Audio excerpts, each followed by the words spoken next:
Hello, my dear students of class 4. I am Vidya Rani, your English teacher. So children, once again I welcome you back to my English class. Children, in the earlier video I had finished with part 2 of chapter 4, The Trumpet of the Swans, which is taken from Gulmohar book.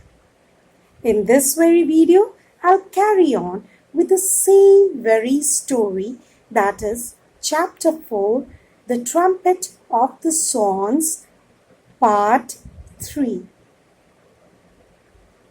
Now, before we start with part 3, let us quickly recapitulate what we had done in part 2 of the story. Like Sam Weaver was watching these two birds quietly, these two swans doing its activity. He was actually loving the activity done by these birds, and he was silently watching. He did not have any intention to harm those swans, but he was silently watching those two swans. But these swans had a fear that boy might harm them. Later on, when these two swans saw that the boy left quietly after a few minutes, they took a big breath of relief and they carried on with their task. This lady swan started warming the egg, sitting on it, and the cob took round in the pond just to keep an eye on his company, lady swan, and those eggs laid in the nest. Okay, children? And in the meanwhile, they were having nice talk amongst themselves, this cob and the lady swan. Up till here, we had ended part 2. Let us start part 3, children. Put your fingers, children. Where am I reading? That is page number 38, the bottom of the page. Just see. The swan decided she could safely leave the eggs for a few minutes. She pushed some loose feathers around the eggs to hide them and keep them warm. Then she stepped off the nest and entered the water to take several quick sips. She glided over to a shallow place, thrust her head underwater and pulled up tender greens from the bottom. Finally, she waddled out on a grassy bank and stood there preening her feather. Now, children, I am explaining you this paragraph. This lady swan decided, since she was thirsty, she needed to drink water, children. So she decided to drink water. Then how will she drink water? She had to leave those eggs which she was warming. She kept few feathers, loose feathers, which was lying here and there, and hided those eggs. Those eggs, she hided it. Okay? And why did she hide those eggs, children? Because to keep it warm when she was not sitting on that egg. Okay? Then she stepped out from the nest and entered into the water and took several sips. Sips means what? To drink water. Okay?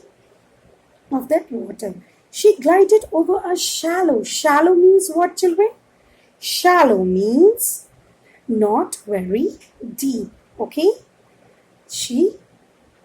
What did she do? She glided through the water she glided over the shallow, which was not a deep place, deep water was not there, and thrust her head under water. Thrust her head means what?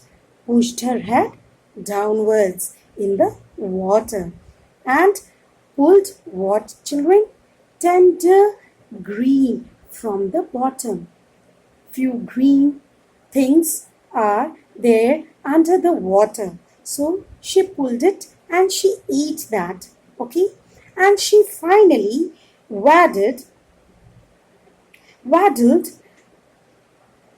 out on to a grassy bank. And what did she do, children? She waddled out to the grassy bank. Means what? She took steps to walk to the grassy bank. Okay? And stood there preening her feathers. Preening means what, children? Cleaning. Okay? You must have seen birds preening their feather through their beaks. Okay? They clean their feathers through what, children? Through beaks. Okay? So she did that. Okay? She felt good. She was feeling very nice because after a long time she could drink water, leaving those eggs. But she had no idea that at that moment their enemy, the red fox, stood waiting behind a clump of bushes. But at that time when she was feeling good, taking sips of water, she did not think even that her enemy was just around the nest. Okay? That red fox stood waiting behind a clump of bushes. Clump of bushes means what, children? Clusters of bushes, lots of bushes. Behind that bush, this red fox was waiting there just to have a chance to attack on the nest. Okay? The cob spied the fox first. Now this cob, this male swan, which was taking around the whole pond and keeping an eye on the nest, this spied means what? Got to know that the fox was there. Look out! Hey, Trumpet! I can see the fox creeping towards you. You are in grave danger. Now this fox started crying, shouting loudly. He cried that look out, that fox is there and he is proceeding towards you. He is moving towards you. He alarmed whom, children? The lady swan. And he even told that you are in danger. Try to protect yourself. Now let us move to the next page, children. That is page number 39. But just as the fox was about to spring on the swan, a stick came hurtling through the air, surprising everybody. It struck the fox on the nose as he yelled in pain while turning around to run away. The two birds could not imagine what had happened.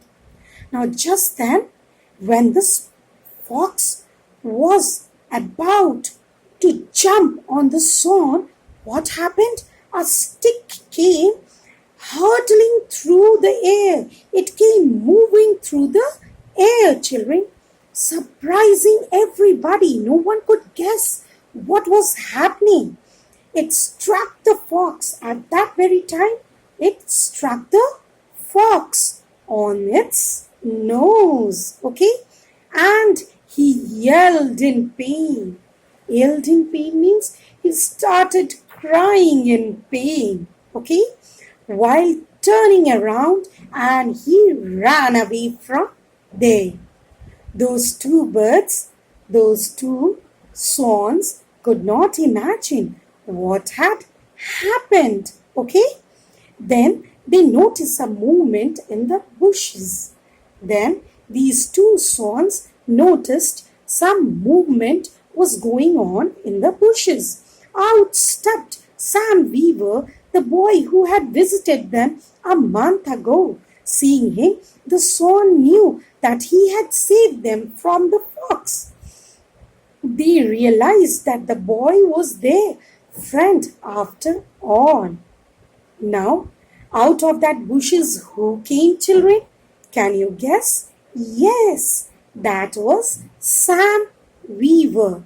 Okay, he was the only one to throw that stick on the fox. Okay, who?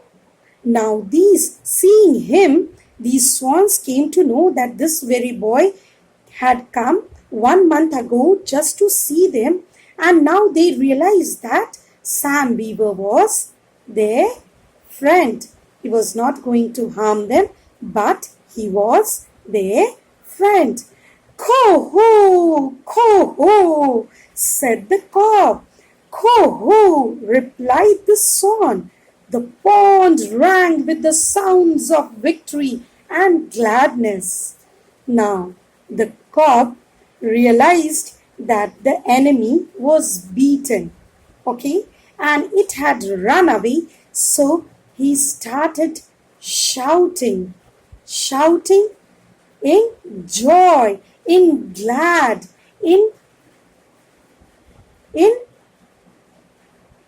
the glad, in gladness, he started shouting. What, children?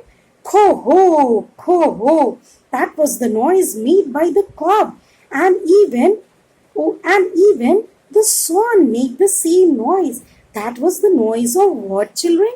That was the noise of victory. Okay, that was the noise of victory, because the swans knew that they had got victory over the enemy. Sam was thrilled. He was very happy. Thrilled means what, children? Very happy.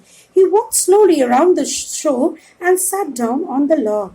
He walked slowly around the shore and he sat on the log.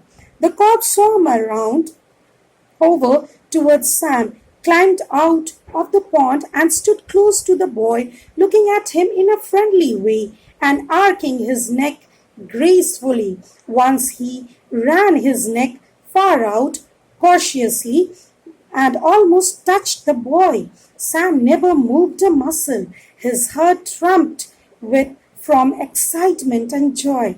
Now, since these two swans knew that Sam Beaver was the friend of theirs, so they came out and they put their head near Sam Beaver gladly, okay, arcing it very gracefully. They put their head, okay, and this very activity touched Sam Weaver. He never moved a muscle. He did not move because he was enjoying that feeling, that love which was being given by the swans. Okay, his heart was full of excitement and joy. The swan paddled back to her nest and rested to her eggs. She felt lucky to be alive. Now this swan paddled back and made herself settled in the nest, and she was feeling very lucky to be alive. Why, children? Because the enemy might have eaten her that day. But due to Sam Weaver, she was saved. Hope, children, you loved this story. Thank you, children, for watching my video. If you want to leave certain comments, please kindly do it. Go through this story, children. Okay? Learn the difficult words, what I had explained in the story. Thank you once again, children. Bye. Take care.